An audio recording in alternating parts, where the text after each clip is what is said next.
Phone2Action from Kansas City, a mobile marketing and advocacy platform that helps group engage with supporters. You can come up on stage. Welcome them to the stage. Thanks, Brad. Thank you. Appreciate it. You got 5 minutes. It'll start when you begin. All right. My name is Jeb Ori, but I want to start off by saying thank you. I want to thank the Accelerator for having us. I want to thank Nathaniel. Big thanks to Think Big Partners, our Accelerator, and the amazing Missouri startup community, Kauffman and 1 Million Cups. Phone2Action is a mobile advocacy platform. We started Phone2Action to solve real-world problems that my co-founder, Jimena, had as she managed hundreds of campaigns as the National Director of Outreach for Students First, a national advocacy organization. Now, Jimena had a big budget, but the tools that she needed didn't exist. So today we're going to focus on the elements of our platform that solve some of her biggest problems, making it easier to connect regular people with their elected officials so you can let them know how you feel about policies. Emailing elected officials is one of the most important things that you can do to let them know how you feel about a policy, but it's not easy. In fact, if you want to email a congressional representative, you have to use something like that, the form up there on the right. But you can't start off doing that. First, you have to put in your 9-digit zip code. Anyone know their 9-digit zip code off the top of your head? Because I don't. Oh, we got one back there. But you have to look, you either go find a piece of mail or you have to go to the US Postal Service website. That's literally what the representative's websites direct you to do. That makes you pull out your hair and you decide that you just don't care that much anymore. And our competitors, they're not much better. They require you to input extraneous information, and nothing works on mobile until Phone2Action, the first mobile and web advocacy platform. And we do things like, and we're going to show you many things that our product does, but one of the features that we're talking about now is reducing the number of steps required to email elected officials from 20 down to 5. But most importantly, we have traction. We've done over $60,000 in revenue since January 1st, and we're working with companies like the Chicago Transit Authority and the Consumer Electronics Association. Jimena, I mentioned before, also has a PhD from GW, and she's run hundreds of electoral and legislative campaigns. Patrick is a finalist for the Teal, who is a Teal Fellowship finalist, and my name is Jeb Ori, and my background is in enterprise sales and technology commercialization, and this is my third mobile technology startup. Our business model is straightforward. We license our software as a service platform to interest groups, advocacy groups, trade organizations, and candidates who use it to activate and engage their supporters. So we have a base platform that is both SMS-based, that we'll show you in a minute, and that's where our clients manage everything. And then we have different apps that are on top of that platform, some of which are delivered via SMS. Petition and acquisition apps. These are mobile web applications. Membership engagement applications, like the one we talked about. Fundraising and letters to the editor. What's important to note is all of these solve real-world problems that Jimena experienced when she was in the field. Because when you're out there organizing and you have an opportunity to get someone to act, you have to take it because you're not going to have another opportunity. This is an example of our management platform, which is live, and you can dynamically update content for the campaigns that we're running. We have a $510 million average annual market that's growing at 8% per year that's pegged to political cycles. Now I'm going to tell you about a case study with the Black Alliance for Educational Options. The net is, in a 6-day campaign, we generated about 10 times the amount of email traffic compared to one of Jimena's best campaigns before using Phone2Action. We added over 3,000 people who opted in to receive text alerts from the Black Alliance, and 51% of those sent emails.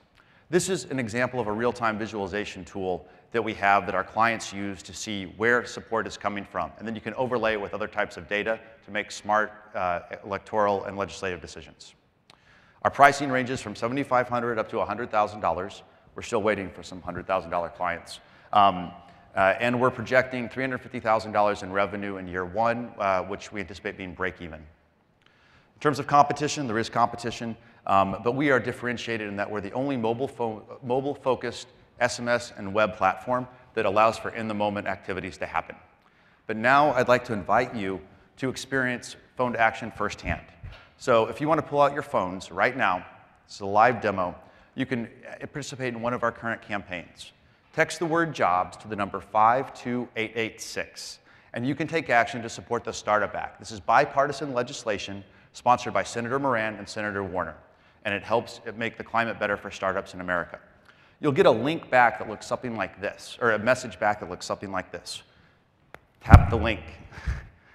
Text jobs to 52886, and then you'll be able to take action. And right now, while we're sitting here, you can email your elected officials, your senators and congressmen, and let them know how you feel about this important policy. With that, we'll take questions. Thank you very much. You were 3 seconds over. You're about to get the arm around you. Bob. So what's the difference between what you do and spam?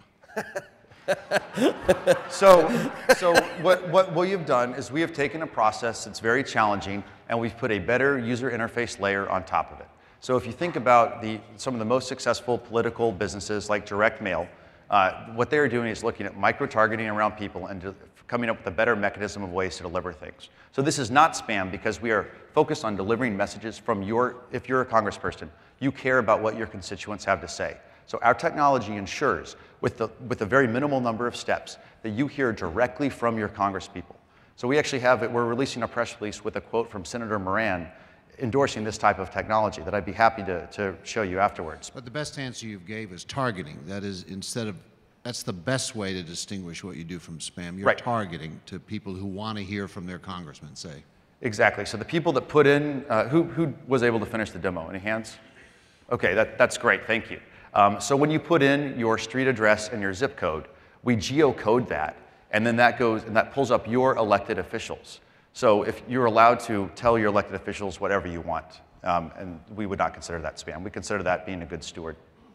So, Thank you. Part of the service is not the prepackaged message. This is what you want to say in your message. So that's a great question. Right now, our clients are groups that have legislative goals. So in those cases, there is a message. But I would want, and because one of the things I wanted to address here while we're in the news category, consider, we're all familiar with promoted tweets and Facebook stories. Imagine if in between the different stories on your web editorials, you could actually give people the opportunity to click a button and to let their elected official know how they feel about something. And then you could sell this to advocacy groups and interest groups and trade associations. The same concept as a promoted tweet taken directly to your web pages. Sue, you got a question? Yeah, so I tried this out this morning, and I found it really user-friendly, which was terrific. And I posted it to Facebook afterwards. It was great. And at Wikipedia, we had done a similar thing with Soap and Pippa. Yeah, and it was not easy. Ours was not easy. So credit to you for that. I also want to give you credit for using the word effect properly on your page, which I think is great. Thank you. My question is about privacy, because you get people's personal information through this, and I'm curious to know what kind of commitments you make with regards to privacy for your users. It's a great question. It's something we take very seriously. So when a campaign is sponsored by a client, that data belongs to our client. So in this case, the Consumer Electronics Association is sponsoring the Startup Act 3.0. So at the bottom, you can check whether you want to receive alerts from them or not. If you say no, then they're not to email you. So that is information owned entirely by our clients. If there were to be, a hypothetical would be, let's say we received a grant to open the platform up, then that would be something where we would keep that information, and there would be a privacy policy that our end users would need to look at to decide if they were comfortable with it. So if I could just follow up on that, I'm not quite sure I really understood that answer. So does the information belong to the client, but you also have it? Yes. So we store it. It's so you hosted. Store it. So you can't use it unless the client lets you use it?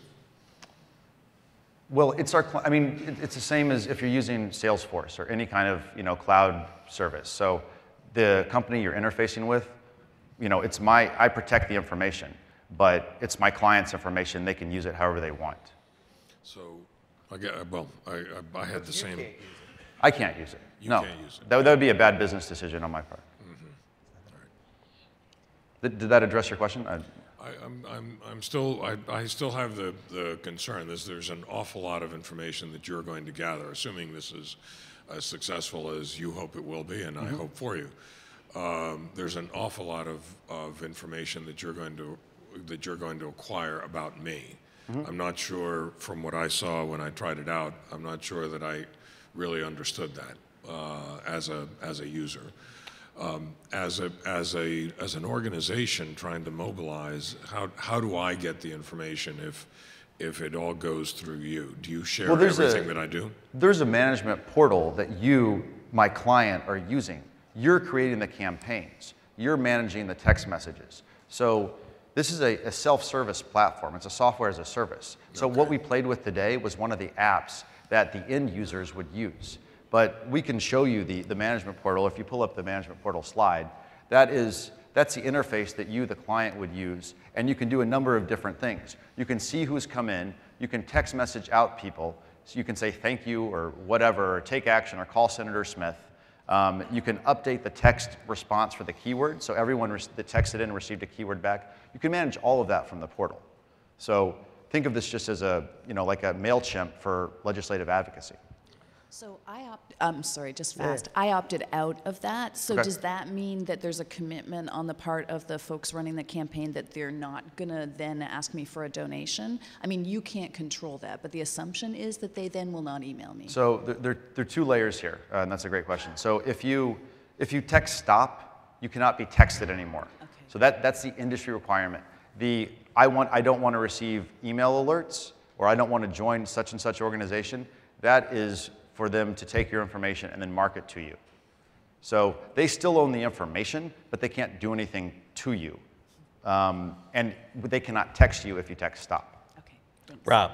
And then you mentioned you had 3 different pricing levels. What's the difference between them? What do you get if you're a $100,000?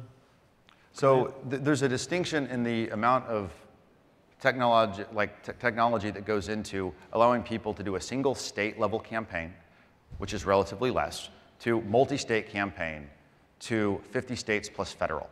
So our product is integrated to go at every different level that our clients need to go to, but there's considerably more work that goes in at the federal level, so we command a higher premium in the market for that. And you also get a larger package of text messages and take action apps because there are small costs associated with those different things that we do. So those costs scale as well. So there's I want to jump in.